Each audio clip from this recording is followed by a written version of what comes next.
Hello everyone, welcome to ప్రవీస్ kitchen. ఈరోజు మనం గణనాథుడికి ఎంతో ఇష్టమైన మోదకాలను ఎలా ప్రిపేర్ చేసుకోవాలో చూద్దాం. ఇక్కడ నేను స్వీట్ షాప్ స్టైల్లో డ్రై ఫ్రూట్ స్టఫ్ చేసిన కోవా మోదకాలను చేస్తున్నానండి. ముందుగా అరచిప్ప పచ్చి కొబ్బరిని చిన్న ముక్కలుగా కట్ చేసుకుని మిక్సీ జార్లో వేసి కచ్చా పచ్చాగా గ్రైండ్ చేసుకోవాలి. తర్వాత ఒక ప్యాన్లో 1 టేబుల్ స్పూన్ నెయ్యి వేసి గ్రైండ్ చేసుకున్న పచ్చి కొబ్బరిని వేసి 2-3 నిమిషాలు వేపుకోవాలి. పచ్చి కొబ్బరిలో ఉండే వాటర్ అబ్జార్బ్ అయ్యి పొడిగా అవుతున్నప్పుడు 1/2 కప్పు బెల్లాన్ని వేసి కరగనివ్వాలి. కొబ్బరిని మరీ ఎక్కువసేపు వేపకూడదండి, వాటర్ అబ్జార్బ్ అయ్యి బెల్లం కరిగితే చాలు. ఇప్పుడు స్టవ్ ఆఫ్ చేసుకుని ఈ కొబ్బరి మిశ్రమాన్ని ఒక బౌల్లోకి కలెక్ట్ చేసుకోవాలి. ఈ మిశ్రమం చల్లారే లోపు మనం డ్రై ఫ్రూట్స్ని చాప్ చేసుకుందాం.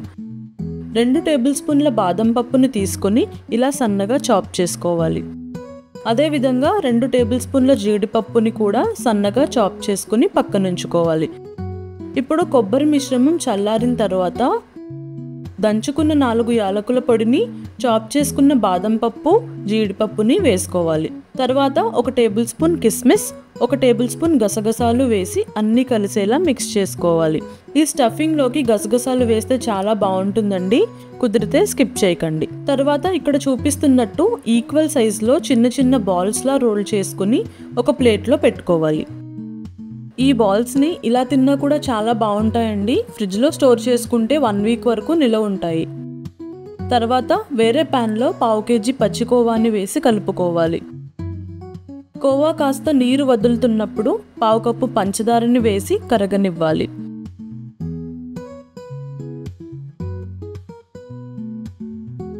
తర్వాత ఇందులోకి చిటికెడు కుంకుమ పువ్వు వేసుకోవాలి. కుంకుమ పువ్వు ఆప్షనల్ అండి, వేసుకుంటే ఫ్లేవర్ బాగుంటుంది, లేదంటే స్కిప్ చేసేయచ్చు. దీనికి బదులుగా చిటికెడు యాలకుల పొడిని కూడా వేసుకోవచ్చు. 7-8 నిమిషాల వరకు మీడియం ఫ్లేమ్లో కలుపుకుంటూ వేపుకుంటే కోవా కాస్త రంగు మారి గట్టిపడుతుంది. ఇక్కడ చూపిస్తున్న టెక్స్చర్ వచ్చినప్పుడు స్టవ్ ఆఫ్ చేసి చల్లారనివ్వాలి. మోదకాలని ప్రిపేర్ చేసుకోవడానికి నేను ఇక్కడ 3 పద్ధతులను చూపిస్తున్నానండి. మీకు ఏది ఈజీ అనిపిస్తే అది ఫాలో అవ్వండి. ఫస్ట్ మెథడ్లో చల్లారిన కోవాలో నుండి చిన్న ముద్దను తీసుకుని ఫ్లాట్గా చేసుకుని డ్రై ఫ్రూట్ కొబ్బరి బాల్ని పెట్టి తర్వాత ఒకసారి చేత్తో ఉండలా చేసుకోవాలి. కోవాని పైకి ప్రెస్ చేసుకుంటూ సీల్ చేసుకోవాలి. మోదక్ మౌల్డ్ని తీసుకుని లోపల అన్ని వైపులా కాస్త నెయ్యిని అప్లై చేసి స్టఫ్ చేసుకున్న కోవా బాల్ని పెట్టి క్లోజ్ చేసుకుని కింద నుండి పైకి ప్రెస్ చేసి తీస్తే మోదక్ షేప్ వస్తుంది. సెకండ్ మెథడ్లో మోదక్ మౌల్డ్కి నెయ్యి అప్లై చేసి కోవాని కొద్ది కొద్దిగా తీసుకుని ఫ్లాట్గా అన్ని వైపులా ఇలా సర్దుకుని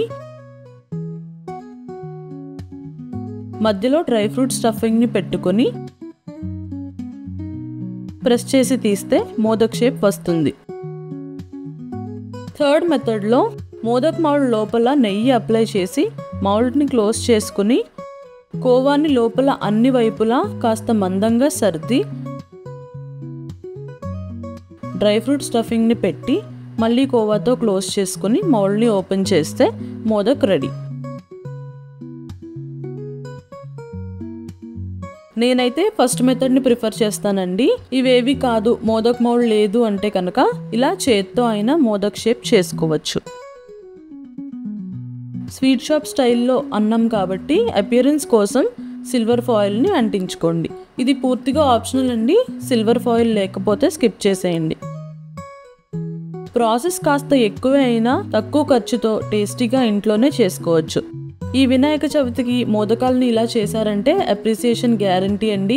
ఇంట్లో చేశారంటే నమ్మరు, టేస్ట్ కానీ టెక్స్చర్ కానీ అపియరెన్స్ కానీ అచ్చం స్వీట్ షాప్లో ఉన్నట్టే ఉంటుంది. ఈ మోదకాలను ఎక్కువగా నార్త్ ఇండియన్స్ చేస్తారండి. మన తెలుగు రాష్ట్రాల్లో వినాయక చవితి అనగానే కుడుములు, ఉండ్రాళ్ళు, పాల తాలికలు ఎలాగైతే స్పెషలో, నార్త్ సైడ్ ఈ మోదకాలు కూడా అంతే స్పెషల్ అండి. ప్రతి ఇంట్లోనూ వారి వారి శక్తి మేరకు తప్పకుండా ఈ మోదకాలను చేసి నివేదిస్తారు.